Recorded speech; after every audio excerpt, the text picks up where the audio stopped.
kita melangkah pada pokok bahasan yang ke-10, bab 10. Tadi malam kita sudah membahas mengenai keseimbangan antara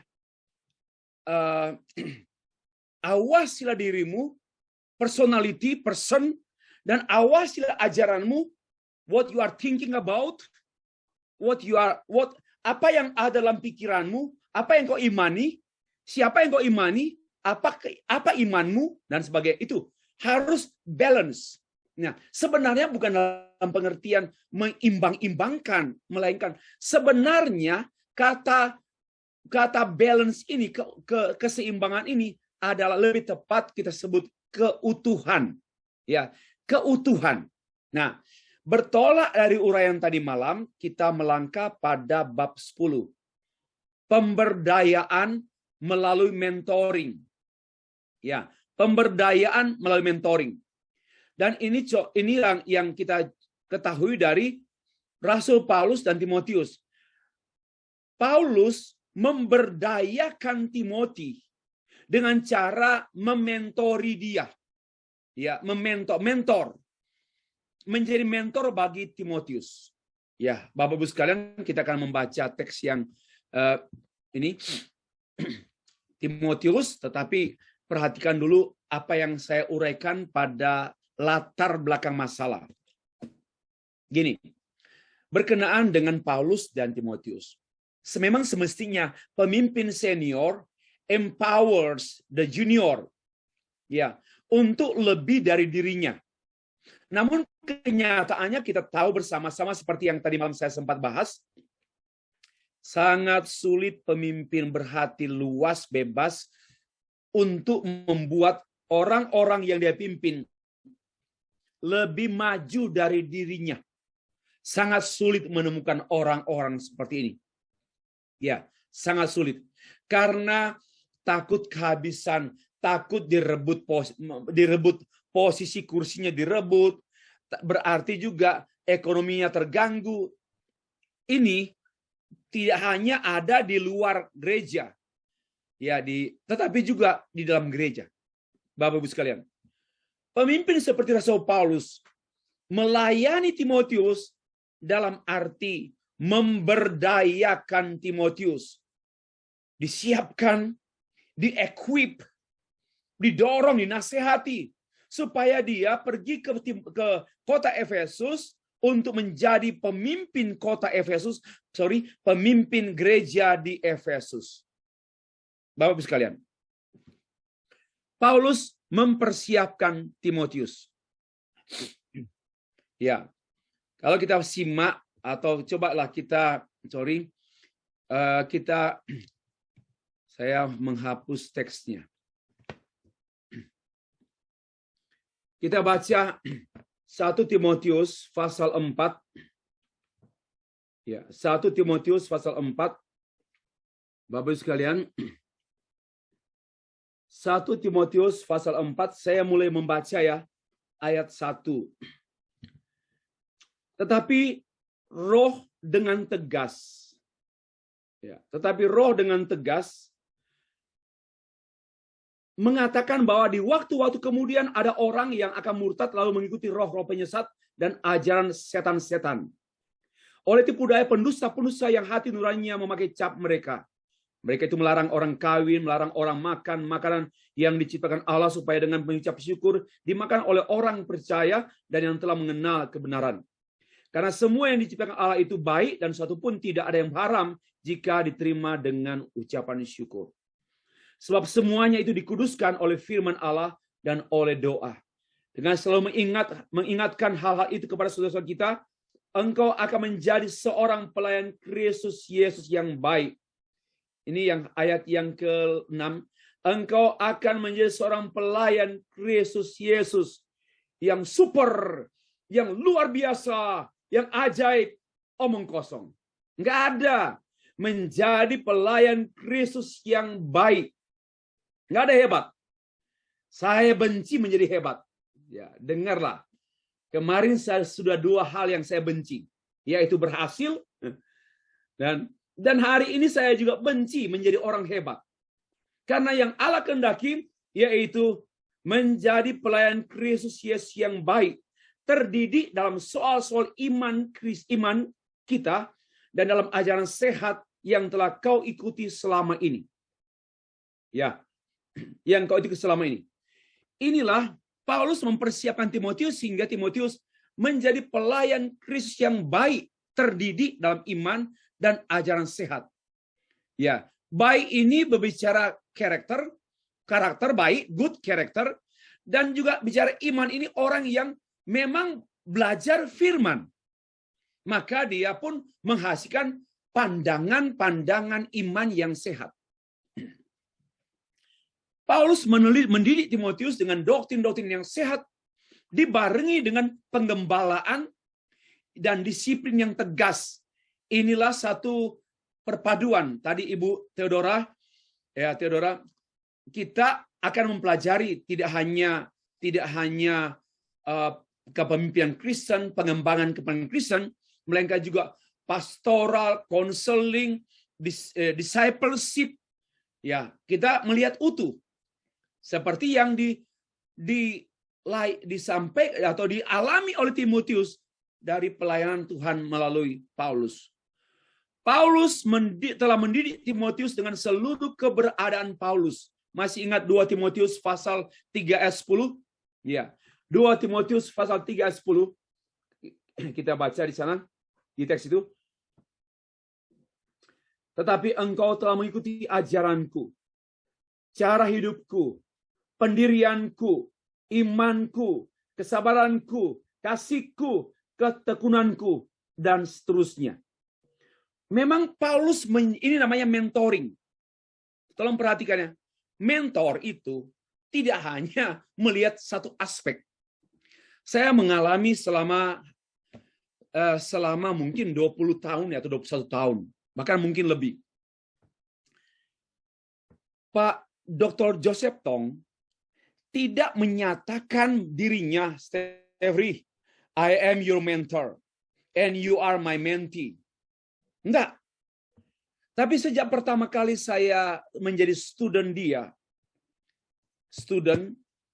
dalam program MTH, lalu kalau saya hitung mata kuliah yang saya ambil dari kelas dia, 14 atau 16 mata kuliah. Bahkan lagi waktu TSD. Waktu TSD saya ambil lagi berapa dari dia secara tutorial.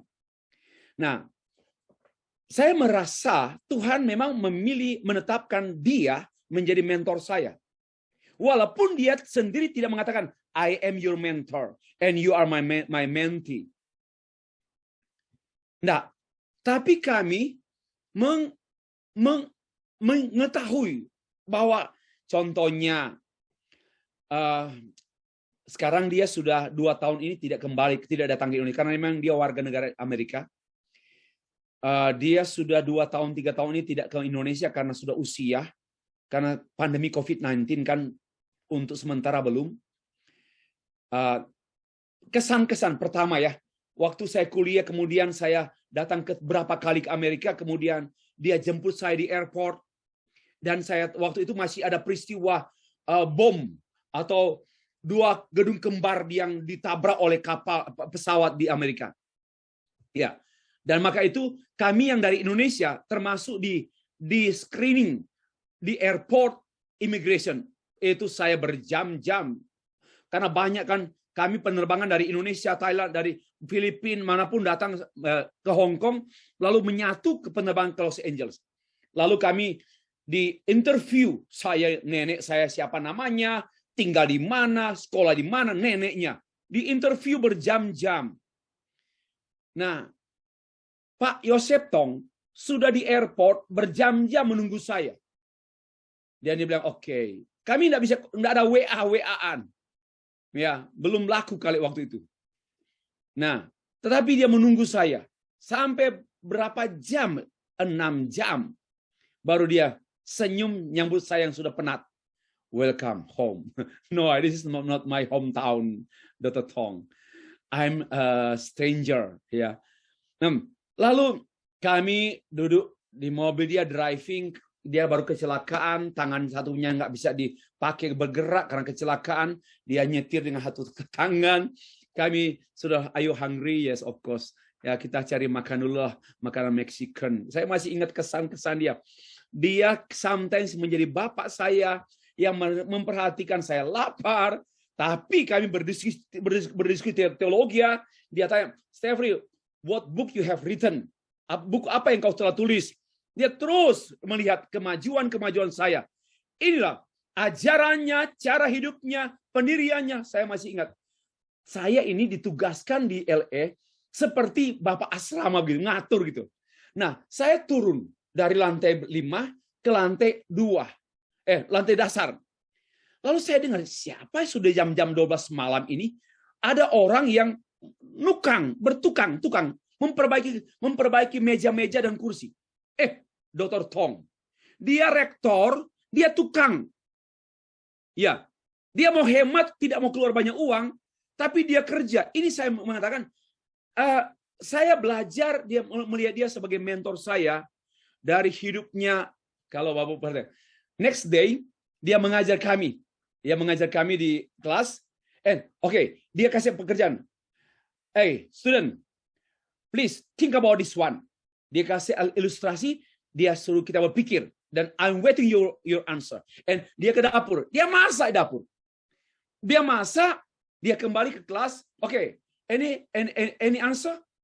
Dia kembali ke dapur lagi. So, satu waktu juga, waktu saya di Batu Malang I3, dia kontak, Stefri, where are you? I'm in Batu. You have time to visit me? Okay. When? Right now. Dia bilang, right now. Ya biasa itu Pak Tong kayaknya gaya-gaya Tong gitu. Right now. Nggak bisa Pak Tong right now. Ya, dia bilang right now artinya melangkahlah mulai sekarang walaupun tiba besok. Cara berpikirnya begitu. Dan saya datang. Saya datang waktu itu di STB Bandung. Saya masuk ke kamar dia dan dia ajak ke dapur, masak kami dua masak. Tapi dia ngomong tentang Yehezkiel. Saya masih ingat. Stefri, coba pikirkan tentang Nabi Yehezkiel. Tapi kami masak. Nah, inilah yang saya alami. Berapa kali dia ke Indonesia, kemanapun, dan sampai sekarang kami masih kontak WhatsApp. Ya, saya masih kontak. Nah, inilah Bapak Ibu perlu mentor, tapi nggak perlu dicari-cari pilih-pilih. Saya nggak pilih-pilih. Memang itu secara alami terjadi. Ya, Paulus dan Timotius. Ya, Paulus mementori Timotius dan Timotius dimentori. Ya, dan dengan totalitas hidup Paulus, ajarannya, cara hidupnya, pendiriannya, imannya, kesabarannya, kasih Paulus, ketekunan Paulus, itu merupakan mentoring yang utuh. Bapak Ibu sekalian, Paulus mengetahui kelemahan Timotius. Timotius adalah seorang yang lemah fisik. Ia sering sakit. 1 Timothy chapter 5 verse 23. Ya. Sering sakit, lemah fisik.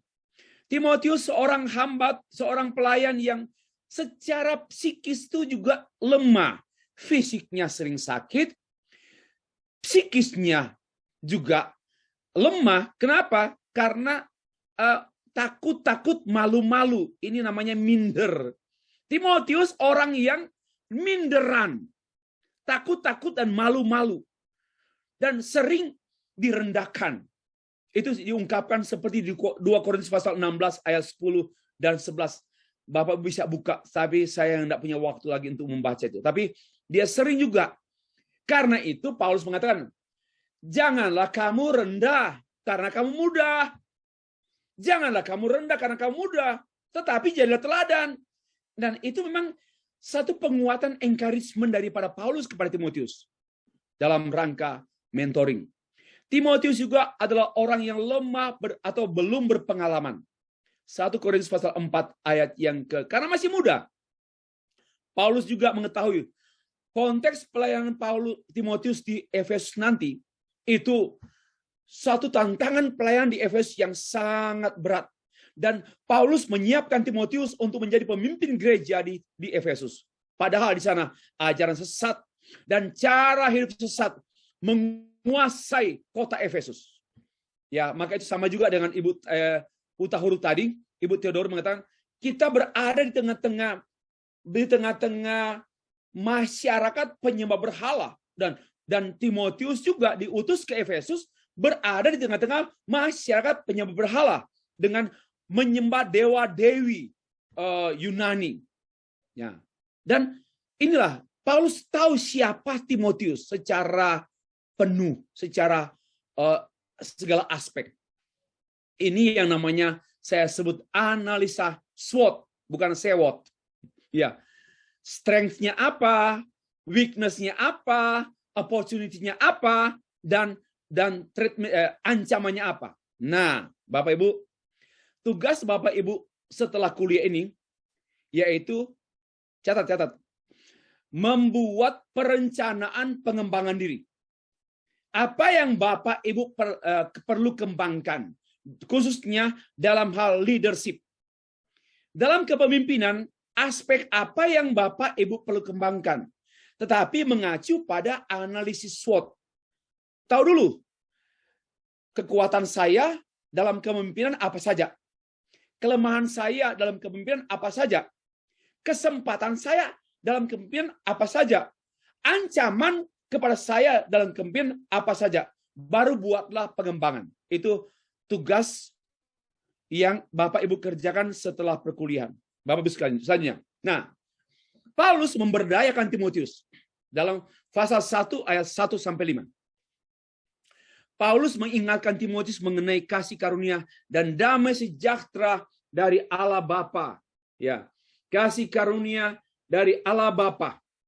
Ya, Timotius 1 Timotius 1 Timotius pasal 1. Ini terhalang apa? Ya. Ayat 1, dari Paulus, Rasul Yesus Kristus menurut perintah Allah, Juru Selamat kita dan Yesus Kristus dan dasar pengharapan kita. Kepada Timotius, anakku yang sah dalam iman. Anak yang sah dalam iman. Kasih karunia, rahmat, damai sejahtera dari Allah Bapa, Yesus Kristus, Tuhan kita menyertai kamu. Ini satu pemberdayaan Paulus. Kamu beroleh kasih karunia. Inilah, Bapak Ibu, awalilah pelayanan kita kepada jemaat kita dengan melihat kasih karunia Allah pada jemaat. Jangan melihat kelemahan jemaat. Jangan tertuju pada problematika jemaat. Kita akan ciut, mundur, lalu berdalil, cari ladang lain. Kita harus melihat seburuk-buruknya ladang pelayanan. Karena beratnya ladang pelayanan. Pertama-tama yang kita perlu pelajari dari pembelajaran dari Paulus yang menjadi mentor terhadap Timotius, Paulus membukakan kasih karunia, rahmat, damai sejahtera dari Allah Tritunggal menyertai kamu, Timotius. Sekalipun kamu berhadapan dengan binatang buas, dengan serigala, ya, dengan ular di dalam gereja. Hai. Itulah yang menguatkan Timotius. Yang kedua, ayat 3, Paulus memperhatikan dan mendoakan Timotius. Itu. Memperhatikan dan mendoakan Timotius secara khusus. Itulah yang kita bisa, kalaupun Bapak Ibu lihat 2 Timotius pasal yang kedua, pasal 1, aku mengucap syukur kepada Allah yang kulayani dengan hati yang murni seperti yang dilakukan nenek moyangku. Dan selalu aku mengingat engkau dalam permohonanku, baik siang dan malam. Wow. Mentor kita mendoakan kita, mengingat kita. Mentor itu, jika Pak Ishak, ingatlah orang-orang yang kita mentori, dan kita mengingat mereka dalam doa siang malam. Itu dalam 2 Timothy chapter 1, chapter 4, ayat yang ketiga. Ya, lalu yang ketiga, mengingatkan ulang pengalaman rohani dalam keluarga yang rohani. Timotius, anakku yang sah. Ingatlah, ya, nenekmu Iman yang pertama-tama hidup di dalam nenekmu Lois, dan ibumu Eunike yang hidup juga di dalam dirimu. Jadi kamu ini dibentuk Tuhan dalam keluarga orang beriman. Nenekmu, mamamu, dan kamu memiliki hidup beriman, warisan hidup beriman. Satu kultur beriman, satu pola hidup beriman keluarga. I reminding you, Timothy, you have a potensi, bukan potensi lahiriah, potensi psikologis, tapi potensi iman. So jangan abaikan itu. Paulus memberdayakan Timotius. Nah, Bapak Ibu sekalian, lebih daripada itu, mendorong Timotius untuk memaksimalkan dirinya dan karunia serta pelayanan Timotius. Perhatikan ayat 6. Dalam ayat 6. Karena itulah, therefore I reminding, ku peringatkan kamu, remind engkau, untuk mengobarkan karunia Allah yang ada padamu oleh penumpangan tangan. Wow. Paulus sudah mementori Timotius, cara hidupnya, pendirian Paulus, iman Paulus, ketekunan. Dan itu ternyata dijabarkan lebih jauh pada ayat-ayat selanjutnya. Di antaranya mengingatkan, hei Timotius, nenekmu orang beriman, mamakmu orang beriman. Iman mereka dan iman mama dan nenekmu dan kamu, iman yang dari Allah. Ya, bukan warisan nenek moyang, tapi Allahnya nenekmu Lois, Allahnya nenekmu, Allahnya mamamu, dan Allahnya kamu sama memberikan iman kepada kalian. Lalu dikuatkan, oke, don't stop, jangan berhenti situ. Melainkan kobarkan karunia Allah yang ada padamu. Ini cara-cara yang dibuat atau dilakukan oleh Paulus dalam mementori Timotius. Apa arti mengobarkan karunia Allah?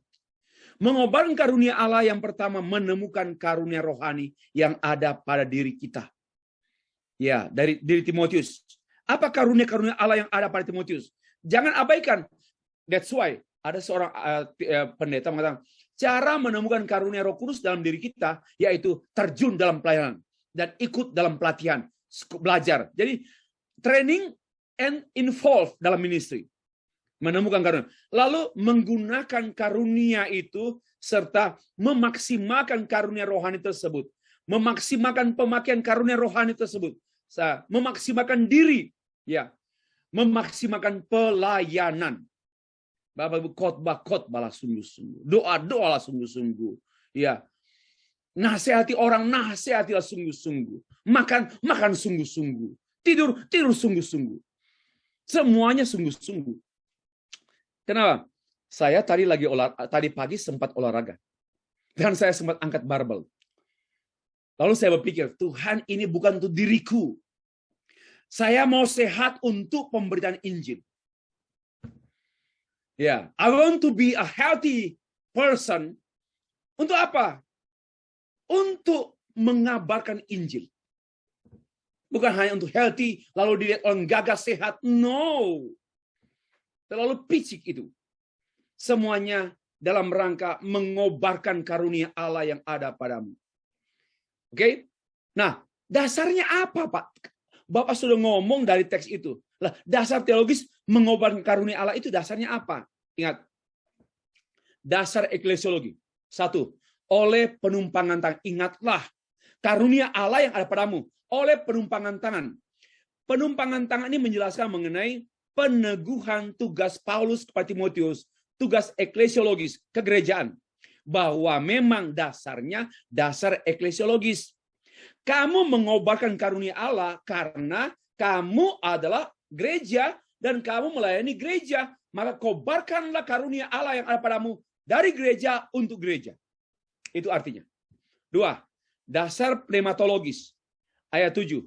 Sebab Allah tidak memberikan roh ketakutan, melainkan roh yang membangkitkan kekuatan, kasih, dan ketertiban. Dasar pneumatologis. Untuk mengobarkan karunia Allah, kita memiliki Roh Kudus, memiliki roh. Dan roh itu, roh yang Apa? Roh yang berani, roh yang membangkitkan power, strength, love, and discipline. Wow, strength, love, and discipline. Inilah Roh Kudus yang mendisiplinkan, Roh Kudus yang menguatkan, Roh Kudus yang menaruh kasih. Inilah dasar pneumatologis. Kemudian dasar soteriologis.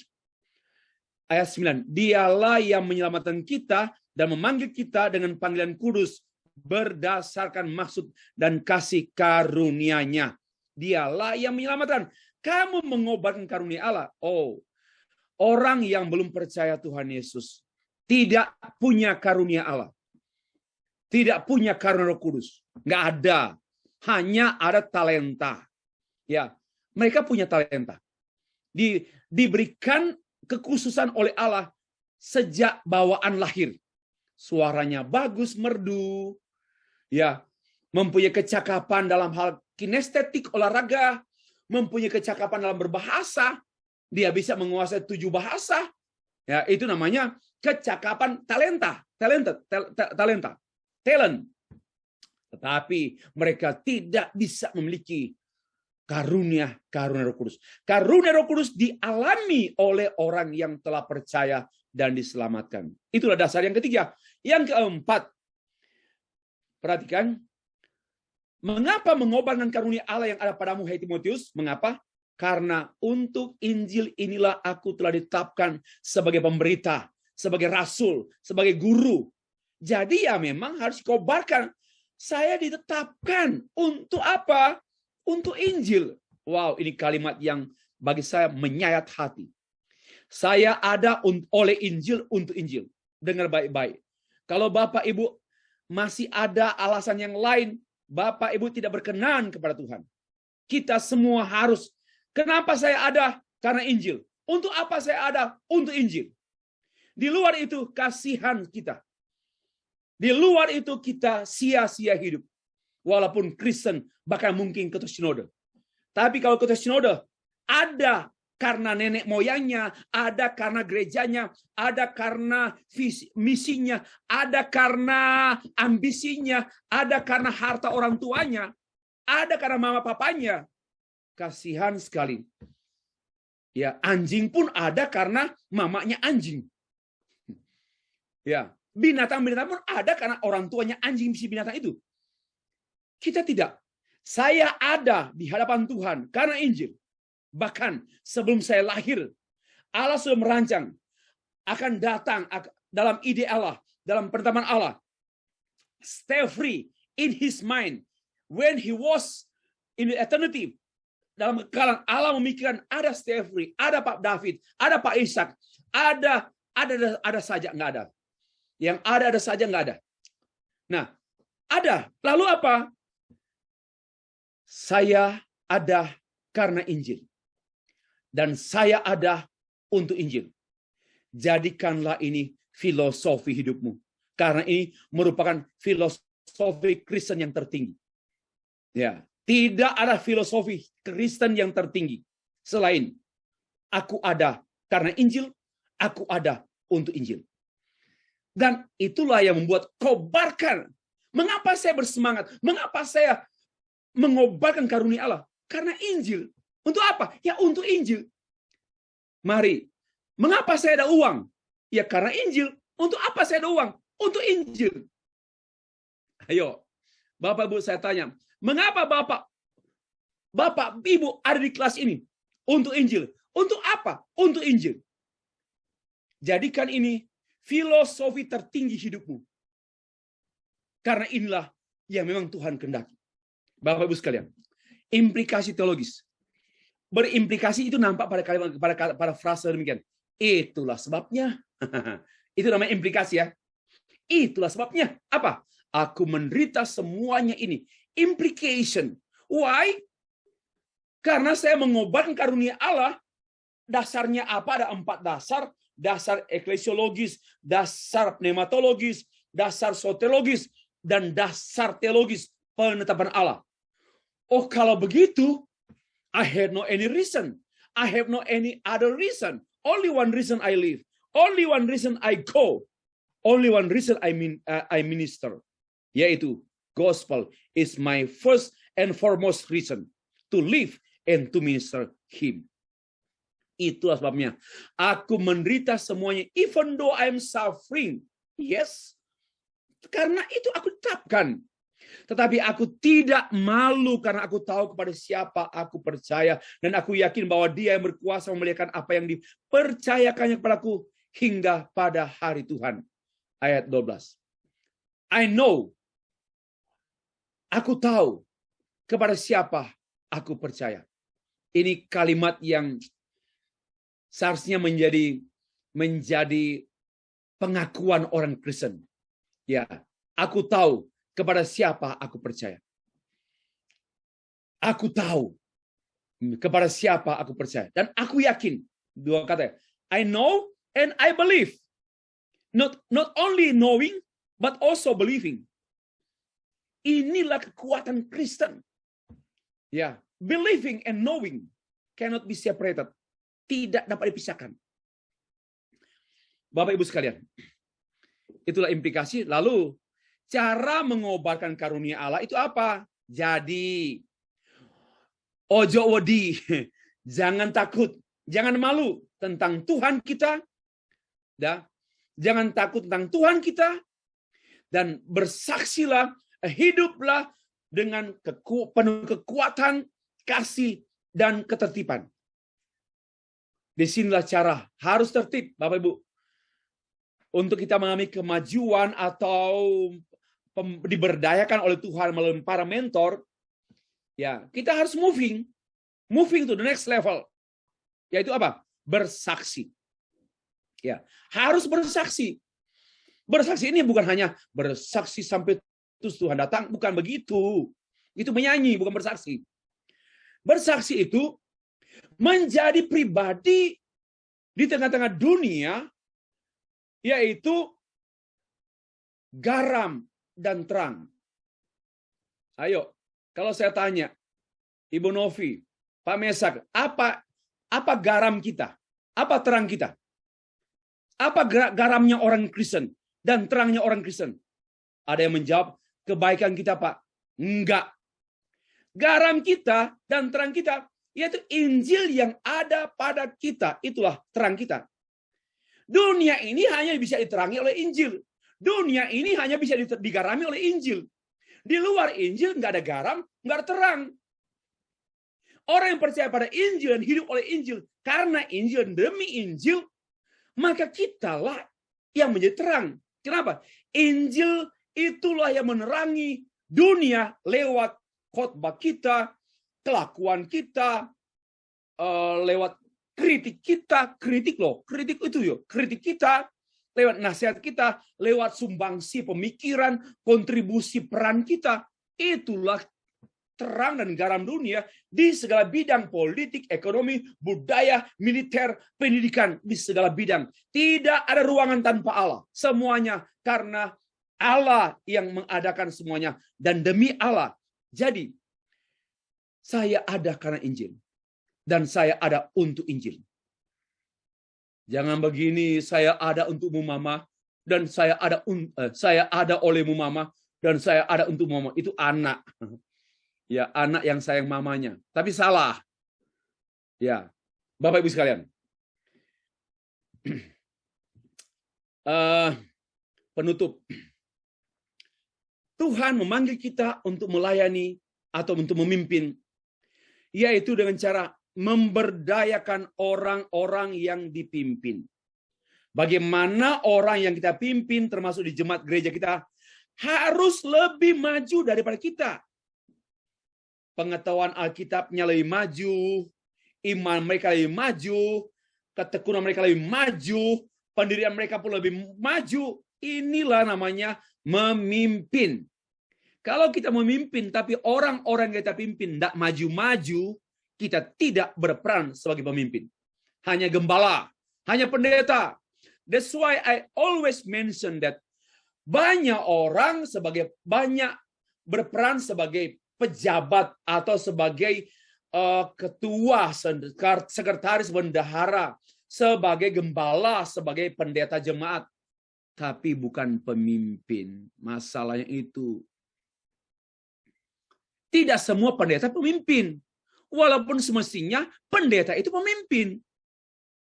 Kalau pendeta memimpin, maka dia akan memanggil dan akan memberdayakan orang-orang yang dipimpin. Sehingga dalam waktu 2 tahun, 3 tahun, 5 tahun, 10 tahun, 20 tahun, jemaatnya menjadi jemaat misioner. Sukanya menginjili, mendukung. Ayo Pak, ayo Pak. Ayo Pak, ini dana untuk penginjilan. Ayo Pak. Tapi kalau jemaatnya hanya, Pak doakan Pak, perusahaan saya Pak. Pak doakan Pak, doakan Pak, doakan Pak. Orientasinya perusahaanku, keluargaku, anakku, bisnisku, kuku. Ini egois banget. Apa artinya? Tidak diberdayakan. Bapak Ibu sekalian yang kasih Tuhan. Yang kedua, empowering.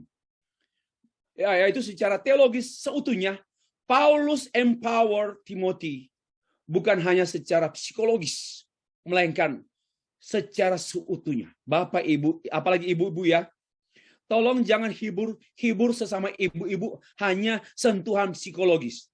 Itu semua semu dan hanya sementara. Ya, gini ya. Kalau dia bisa, masa kamu nggak bisa? Mohon maaf ya, itu bukan firman Tuhan. Ya, itu bukan firman Tuhan. Tetapi banyak kali dikutip dalam gereja. Kalau kamu bisa, masa aku nggak bisa? Nggak ada ayat Alkitab seperti itu. Kalau bilang, Allah yang sama. Ya, Allahku, Allahmu, Allah kita. Itu sesuai. Nah, poin kedua saya di sini, penutup empowering. Mengempower, memberdayakan. Yang ketiga, hanya pemimpin hamba yang menyiapkan ya secara bertanggung jawab mengenai kelangsungan, keberlanjutan pelayanan. Karena itu dia menyiapkan next generation, bahkan menyiapkan jemaatnya semaksimal mungkin. Bapak Ibu sekalian, semaksimal mungkin. Demikianlah penyajian saya untuk sesi yang ke-10 ini. Tuhan memberkati sekalian.